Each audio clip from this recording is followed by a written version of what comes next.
SSC के GK GS series में आप लोगों का फिर से स्वागत है। तो आज का टॉपिक है गुप्तोत्तर काल। तो पहला है, किस शासक को हूनों के आक्रमण का सामना करना पड़ा? तो स्कंदगुप्त को। गुप्तोत्तर काल में हून शासक तोड़मान का शासन कहाँ था? तो मालवा और मध्य भारत में। हुएनसांग किसके शासन काल में भारत आया था? तो हर्षवर्धन के। हर्षवर्धन किस वंश का शासक था? तो पुष्यभूति वंश। हर्षवर्धन की राजधानी क्या थी? तो कन्नौज। हर्षवर्धन ने किस शासक को हराया था? तो गौर नरेश शशांक को। बाणभट्ट किसके दरबारी कवि थे? तो हर्षवर्धन के।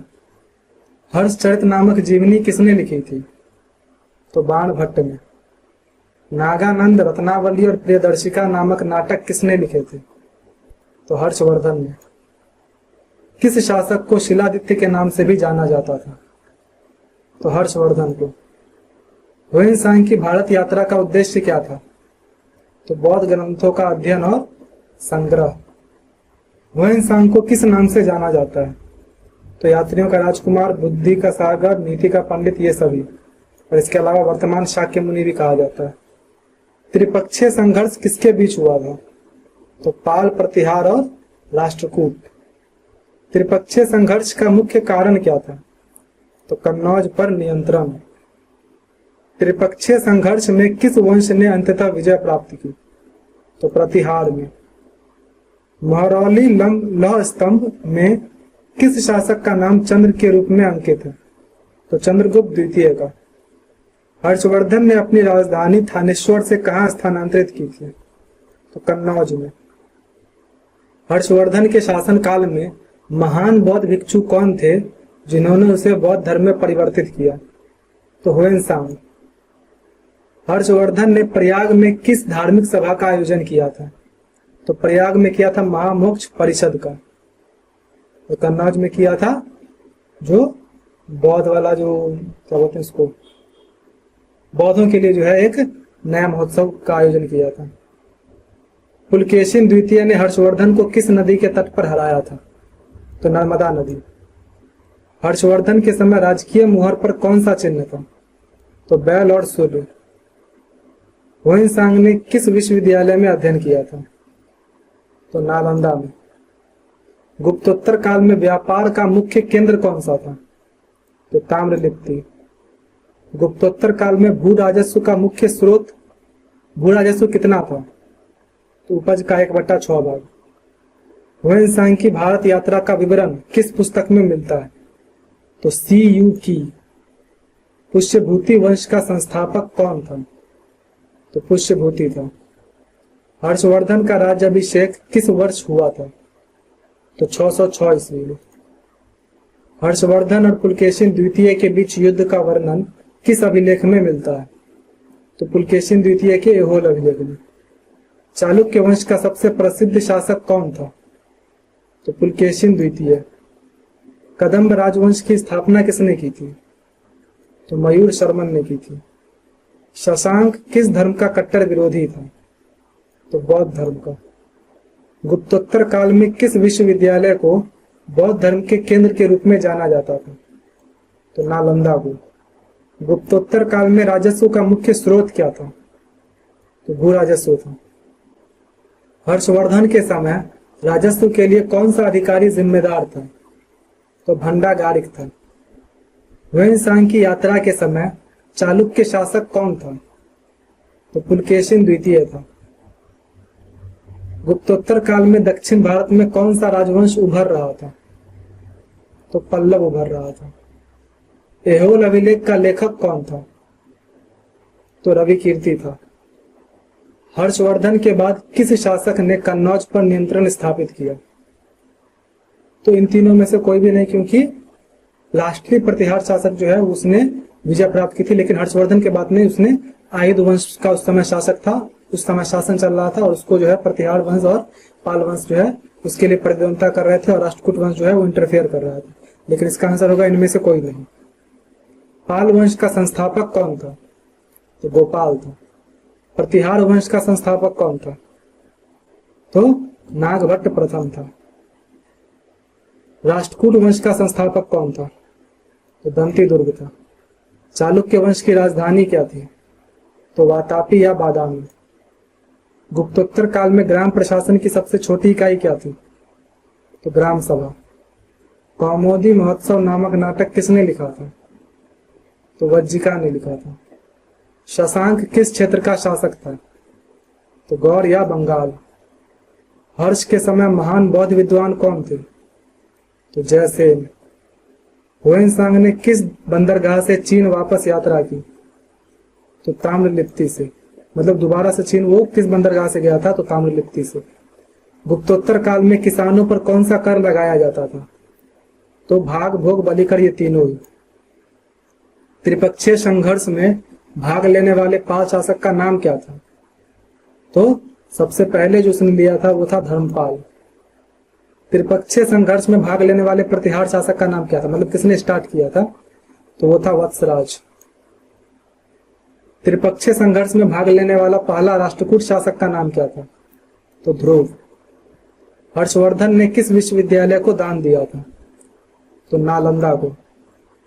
हर्ष के समय भूमि कर की दर क्या थी? तो छठा भाग था।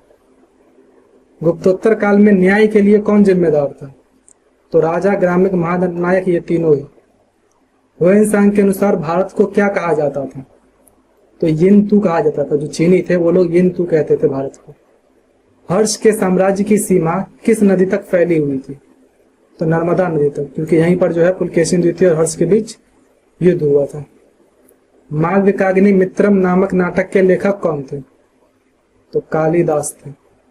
गुप्तोत्तर काल में कला और साहित्य का मुख्य केंद्र कौन सा था? तो कन्नौज था। हर्ष की धार्मिक नीतियों का वर्णन किस अभिलेख में मिलता है? तो ऐहोल, मधुबन, बांसखेड़ा, इन तीनों में ही मिलता है। हर्ष के समय भू स्वामित्व की सबसे छोटी इकाई क्या थी? तो ग्राम थी। हुएनसांग की यात्रा के बाद नालंदा विश्वविद्यालय का प्रमुख कौन था? मतलब उसके टाइम पे ही कौन था? तो शीलभद्र था। हर्ष के शासन काल में महान ब्राह्मण विद्वान कौन थे? तो कुमारिल भट्ट थे। पुलकेशिन द्वितीय किस वंश का शासक था? तो चालुक्य वंश का था। त्रिपक्षीय संघर्ष में कौन सा शहर मुख्य रूप से शामिल था? तो कन्नौज था। गौड़ बंगाल के किस शासक ने हर्षवर्धन के बड़े भाई राजवर्धन की हत्या की थी? तो शशांक ने की थी। हर्षवर्धन ने किस धर्म को बढ़ावा दिया था? तो लास्टली पहले तो वो जो है सूर्य और शिव दोनों का ही भक्त था, लेकिन बाद में उसने बौद्ध धर्म को बढ़ावा दिया था। हुएनसांग की भारत यात्रा के समय कौन सा बंदरगाह पश्चिमी तट पर था? तो भृगुकच्छ, जो कि गुजरात में। गुप्तोत्तर काल में शिक्षा का मुख्य केंद्र कौन सा था? तो नालंदा। इत्सिंग नामक चीनी यात्री किस सदी में भारत आया था? तो 7वीं सदी में। हर्षचरित में किस शासक की जीवनी मिलती है? तो हर्षवर्धन की। हर्ष के समय भू राजस्व का संग्रह करने वाला अधिकारी कौन था? तो ध्रुवाधिकरण था। त्रिपक्षीय संघर्ष में किस शासक ने अपनी राजधानी कन्नौज स्थानांतरित की? तो नागभट्ट द्वितीय ने। हर्षवर्धन ने किस शासक से अपनी बहन राजश्री को बचाया था? तो देवगुप्त से। एक बार देख लो, इसको कंफर्म कर लेना, क्योंकि इसमें मुझे जो है थोड़ा सा डाउट है, लेकिन बुक में तो यही ध्रुवाधिकरण ही दिया हुआ है। तो हर्षवर्धन ने किस शासक से अपनी बहन राजश्री को बचाया था? तो देवगुप्त से बचाया था। और तब तक में जो है मतलब जब इसने देवगुप्त ने इसकी हत्या कर दी थी राजवर्धन की, तब राजश्री वहां से भाग गई थी। नहीं, पहले तो देवगुप्त ने इसकी जो राजवर्धन का जीजा था, क्या नाम था उसका, ग्रहवर्मा, उसकी हत्या की थी। तो फिर राजवर्धन आया और उसने जो है देवगुप्त की हत्या कर दी। फिर शशांक आया और शशांक ने देवगुप्त की हत्या कर दी। तो अपनी बहन राजश्री को किससे बचाया था? ये क्वेश्चन थोड़ा सा जो है मतलब कंफ्यूजिंग वाला है, लेकिन अगर जो है शशांक मारा जाए तो वो ज्यादा मुझे लगता है कि रिलेवेंट होगा। देवगुप्त मुझे नहीं लगता होना चाहिए, लेकिन बुक में देवगुप्त दिया हुआ है। हर्षवर्धन के समय सेनापति को क्या कहा जाता था? तो महाबलाधिकृत कहा जाता था। गुप्तोत्तर काल में सामंतवाद का उदय हुआ, जिसका मुख्य कारण क्या था? तो विदेशी आक्रमण, भूदान की प्रथा, कमजोर केंद्रीय शक्ति, ये सभी थे। हुएनसांग के अनुसार नालंदा विश्वविद्यालय में कितने शिक्षक और कितने छात्र थे? तो 10,000 छात्र और 1500 शिक्षक थे। हर्ष के समय पुलकेशिन द्वितीय किस क्षेत्र का शासक था? तो वातापी या बादामी का था। हर्षवर्धन के पिता का नाम क्या था? तो प्रभाकर वर्धन था। नालंदा विश्वविद्यालय किस भारतीय राज्य में स्थित था? तो बिहार में स्थित था। गुप्तोत्तर काल में सिक्कों का प्रचलन क्यों कम हो गया था? क्योंकि आर्थिक मंदी के कारण, सामंती व्यवस्था के कारण और विदेशी व्यापार में कमी इन सभी हो गई। बौद्ध धर्म के किस संप्रदाय को हर्ष ने संरक्षण दिया? तो महायान को। हुएनसांग की यात्रा के समय चालुक्य शासक पुलकेशिन द्वितीय की राजधानी क्या थी? तो वातापी या बादामी। बाणभट्ट के अलावा हर्ष के दरबार में और कौन सा विद्वान था? तो मयूर, दिवाकर मित्र, जयसेन, ये सभी थे। गुप्तोत्तर काल में भूराजस्व की सबसे महत्वपूर्ण इकाई क्या थी? तो भाग। त्रिपक्षीय संघर्ष में कन्नौज पर कब्जा करने वाला पहला शासक कौन था? तो वत्सराज था। इत सिंह ने भारत में कितने वर्षों तक रहकर बौद्ध धर्म का अध्ययन किया? तो 10 वर्ष। हर्ष के समय राजकीय मोहर पर किस जानवर का चिन्ह था? तो बैल का था। गुप्तोत्तर काल में ग्राम सभा का प्रमुख कौन था? तो ग्रामिक था।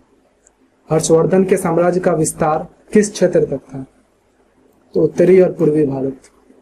गुप्तोत्तर काल में कृषि का मुख्य साधन क्या था? तो कुएं और तालाब। हर्षवर्धन ने किस शासक के साथ मैत्रीपूर्ण संबंध बनाए थे?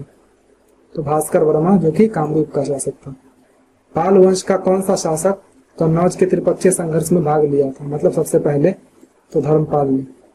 गुप्तोत्तर काल में नालंदा में हुएनसांग का समकालीन शिक्षक कौन था? तो शीलभद्र, जो कि वहां का वीसी था, क्या बोलते हैं उसको, कुलपति यानी चेयरमैन था।